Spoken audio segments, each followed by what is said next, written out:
350 000 personnes dans le désert, cela signifie 10 000. Oui, vous avez bien compris, 10 000 camions. En une journée, ce sont 5 convois comme celui-ci que nous avons rencontré sur la route. Par mesure de sécurité et pour éviter un trop grand désordre, tous les arrêts s'effectuent en dehors des localités.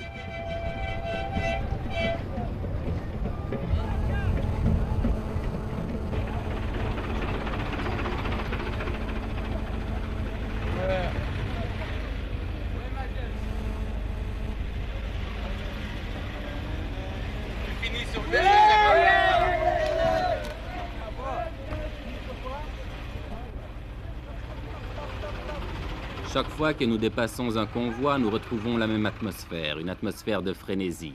Et chaque fois aussi que nous interrogeons les gens, ils nous font les mêmes réponses. Écoutez. Jusqu'où vous allez? Au Sahara. Sahara. Oui, Sahara. Pourquoi vous ne laissez pas le peuple sahraoui s'autodéterminer, choisir lui-même? Parce que le peuple sahraoui est sous la domination du roi. Eh ben, comme vous dites, c'est... Sahara, c'est à nous. Non. Pour être juste, les Sahara nous appartiennent. Et les Sahraouis, ce sont des Marocains pour vous? Oui, c'est ça.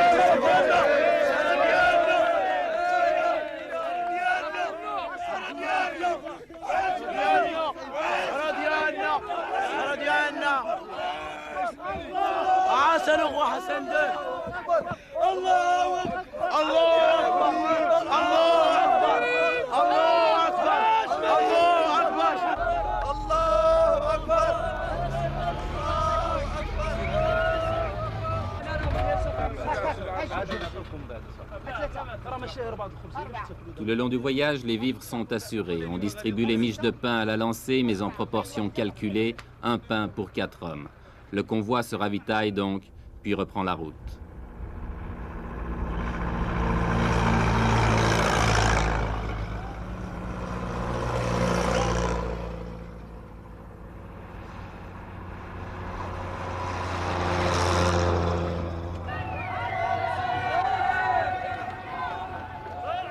Oui, tout le Maroc vit à l'heure de la marche verte. Oui, c'est devenu une épopée nationale.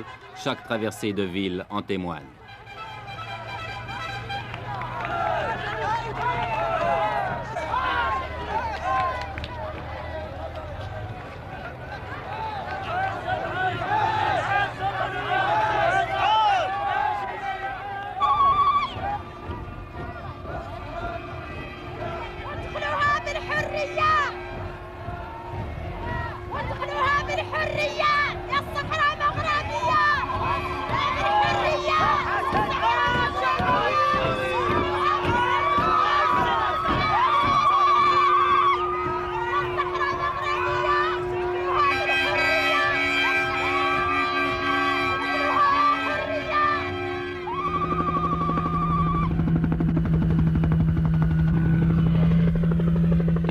C'est l'arrivée à l'extrême sud du Maroc, à côté d'une petite bourgade perdue dans le désert, où avait atterri autrefois l'avion de Saint-Exupéry, Tarfaya. Tarfaya qui est maintenant devenu un gigantesque camp, dernière étape de la marche verte avant la traversée de la frontière qui délimite le Sahara espagnol.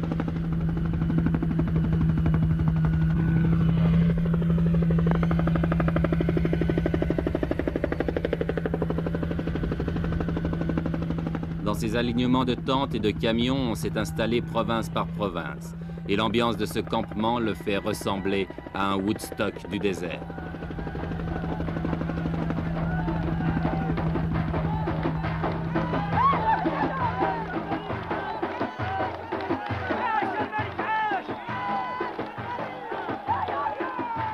Car c'est tous les jours la fête, organisée ou pas. Ici, c'est la fête parce que le Khaïd, le maire de Tarfaya, est venu rendre visite à ses innombrables voisins. Lui, qui vivait seul ou presque dans son bled oublié au fond des sables, que doit-il penser de ce fantastique rassemblement ?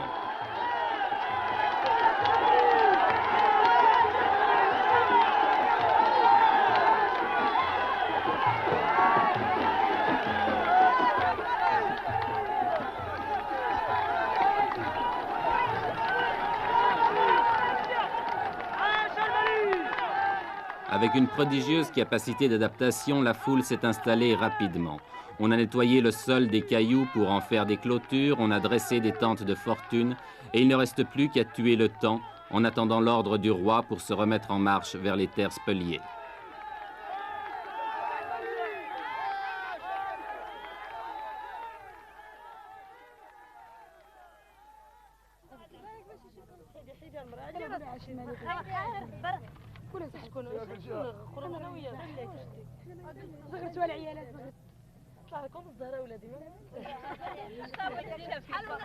Les vivres sont distribués par les organisateurs, mais comme on n'est jamais si bien servi que par soi-même, on s'est mis à faire la cuisine, à frire les beignets, à faire bouillir le thé de menthe ou même à cuire le pain.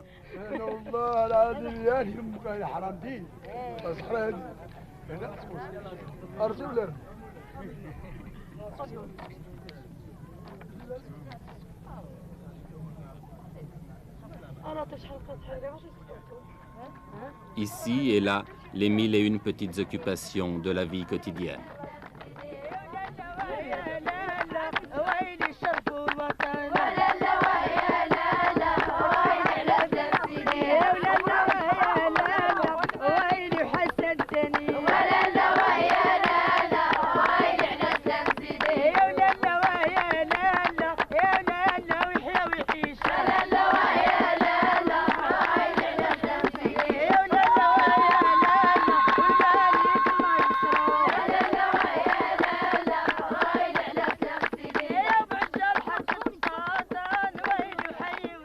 On danse, tandis qu'à quelques kilomètres de là, on se prépare peut-être à la guerre. L'Espagne, depuis le week-end dernier, a tout à coup durci sa position et ne semble plus du tout disposée à laisser pénétrer la marche verte sur son territoire. Que va-t-il se passer? Mais qui se pose ici ce genre de questions?